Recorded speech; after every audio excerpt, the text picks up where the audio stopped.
In this video, we're going to learn how to predict products of chemical reactions. And to do this, we have to integrate a few different concepts. One is understanding the formulas of ionic compounds and how to come up with them.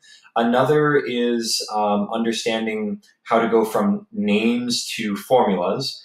And we also need to know our types of chemical reactions. So there's actually quite a bit here, and I'm going to try to walk you through the steps in the problem solving here. So when we have Na and S, I see two elements, so I should be thinking this is going to be a synthesis reaction. And if this is a synthesis reaction, I get something involving Na and S. Now, sodium and sulfur, this is going to be an ionic compound, and so my Na is only ever going to be +1 because it's a group 1 metal, and sulfide is going to only be -2 because it is a group 6 nonmetal, just like oxygen.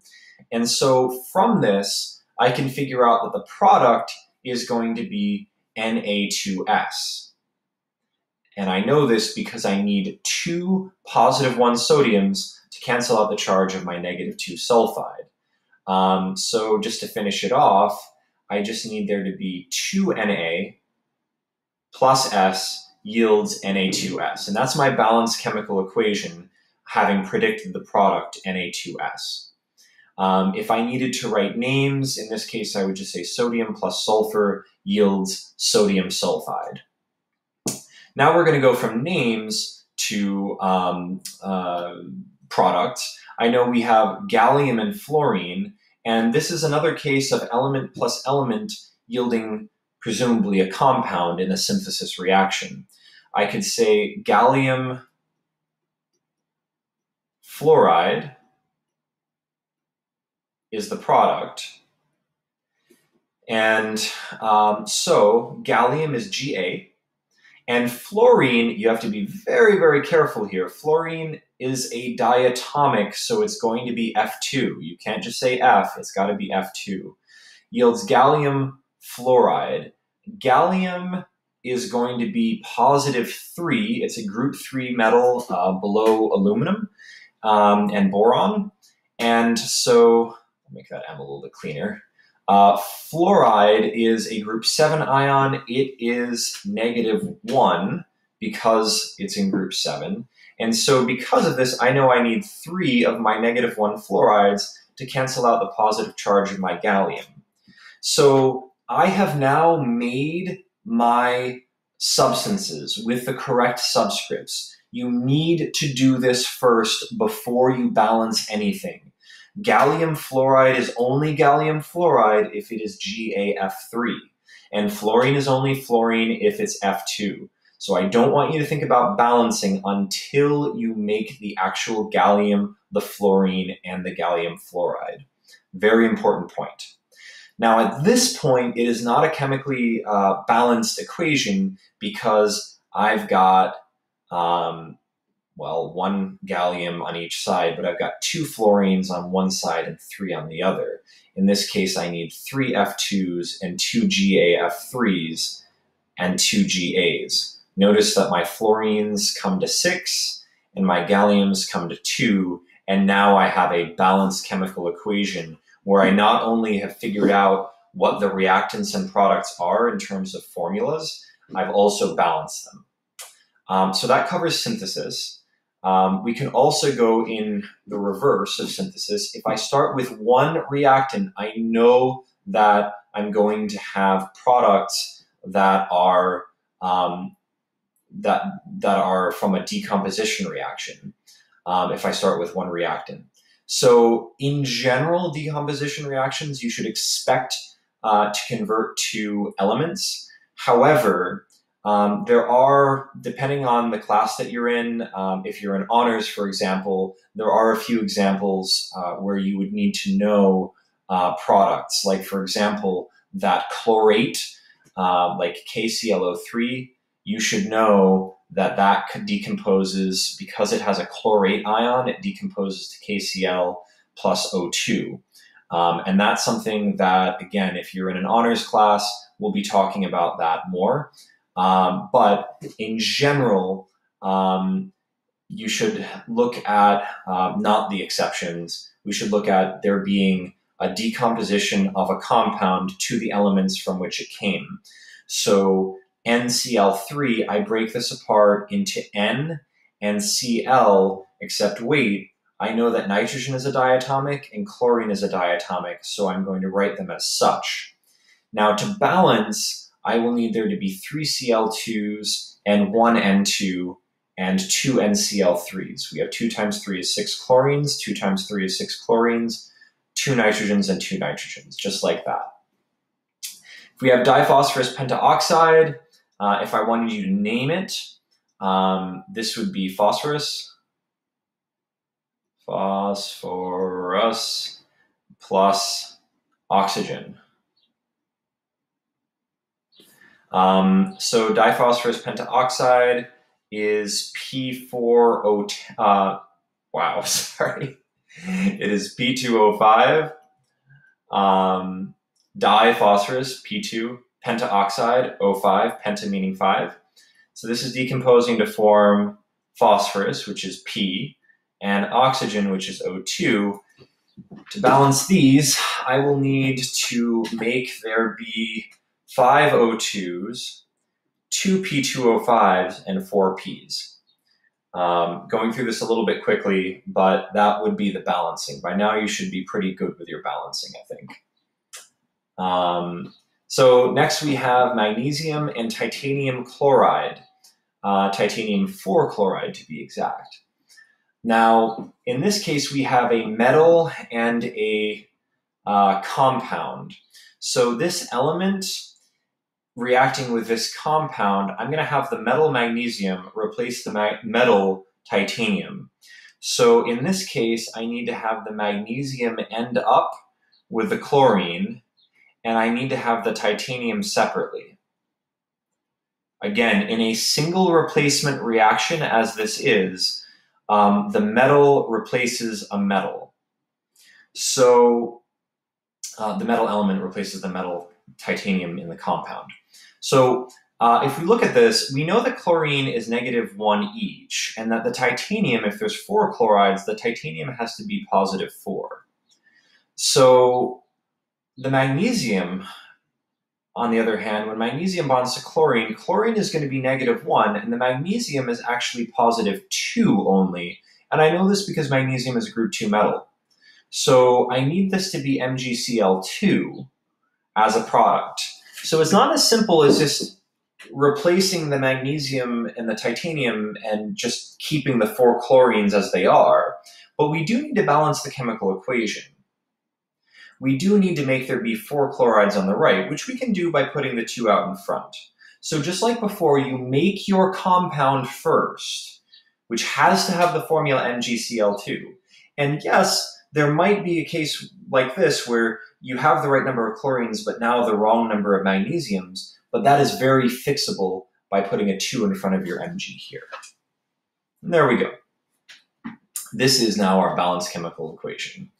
Now for sodium phosphide and sulfur, I need to figure out the products. Well, sulfur is a nonmetal, so our element now is a nonmetal, and it has to replace the nonmetal in the compound, which is the sodium phosphide. So sulfur will end up with sodium, so we can call this sodium sulfide now. And we have phosphorus.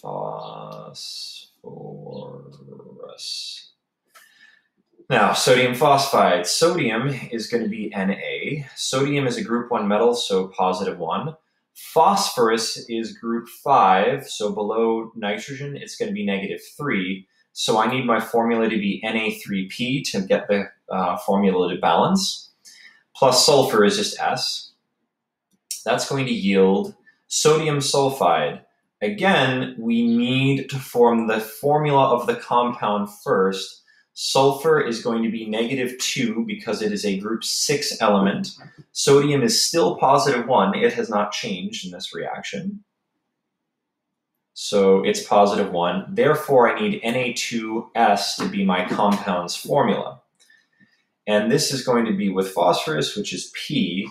Now, to get this to balance, I need 3 Na2S's and 2 Na3Ps. So I need there to be 3 S's and 2 Ps. Basically, I started by balancing the sodiums to make there be 6 on each side, and I fixed the phosphorus and sulfur accordingly afterward. So next, we're going to look at double replacement reactions. Double replacement reactions have 2 compounds.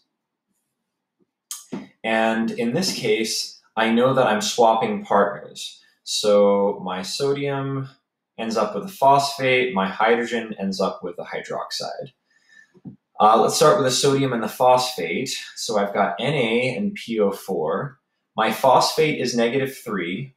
My sodium is +1, so I need it to be Na3PO4. My other substance is going to be H plus and OH minus, which is really just H2O. But I'm actually going to leave this for the moment to make balancing a little bit easier. So we've got sodium phosphate. I need there to be 3 sodiums on the left side to make there be 3 on the right side. But that also means that we have 3 hydroxides. But also we have 3 H pluses. So if I put a 3 out in front here, I have 3 H pluses from the phosphoric acid, and I have 3 OH minuses from the sodium hydroxide. So this just is, it's done at this point. 3 NaOHs plus 3 NaOHs plus 1 H3PO4 yields 1 Na3PO4 plus 3 HOHs, which you could just write as H2O. So 3 H2O would be probably a better way to write it. Finally, we have ammonium chloride and lead 2 nitrate. Whoops, I don't know how we got to here. Finally, we have,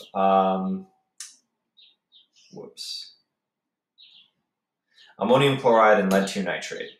Now, ammonium is NH4+, and chloride is Cl-. So this is just going to be NH4Cl, because +1, -1. Lead 2 nitrate is Pb, and nitrate is NO3. The nitrate is -1, and my lead is +2 because it says so. So it's PbNO3 my products are going to be where the ammonium, the NH4+, has swapped with the lead 2+. So my lead is going to end up with a chloride, Pb, which is +2, Cl, which is -1. And since I know Pb is +2 and my Cl is -1, I need it to be PbCl2. Plus, my ammonium ends up with nitrate, right? So I end up with NH4, which is still plus, and NO3, which is still minus. So 1 to 1, no problems there. In order to get everything to balance out, though, I need there to be 2 ammonium chlorides and 2 ammonium nitrates. If we check here, we have a balanced chemical equation. 2 ammoniums on both sides, 2 chlorides on both sides, 1 lead on both sides, and 2 nitrates on both sides. As always, we are forming our compounds first before we add coefficients out in front to balance the chemical equation. Think subscripts before coefficients. Finally, we have a combustion reaction, which is CH4 plus O2. If we see CH4 plus O2, we see a hydrocarbon plus oxygen. Always think CO2 plus H2O as our products, because we have to think combustion reaction. To make this balance, we put a 2 here, we put a 2 here, we put a 2 here. 2 plus 2 is 4 oxygens plus 2 oxygens gives us 6, so we need 3 O2s, and that is it. In this class, we don't cover naming hydrocarbons, so I won't really ask you to go from the name methane, for example. I won't ask you to figure that one out. I could say methane and tell you the formula, And if I asked you for names, you'd have to say oxygen gas as a reactant, and then the products would be carbon dioxide and water. So just bear that in mind. But in general, you should just know that if you have oxygen on the left side and a hydrocarbon, you should be expecting not a single replacement reaction, but rather a combustion. An important point: single replacement reactions may involve an element in a compound, but if your compound is something covalent, some type of hydrocarbon, it is not going to be a combustion reaction when it reacts with oxygen. You will get a combustion reaction. All right, hope this video has helped. Feel free to leave any questions or comments in the comments section. Thank you.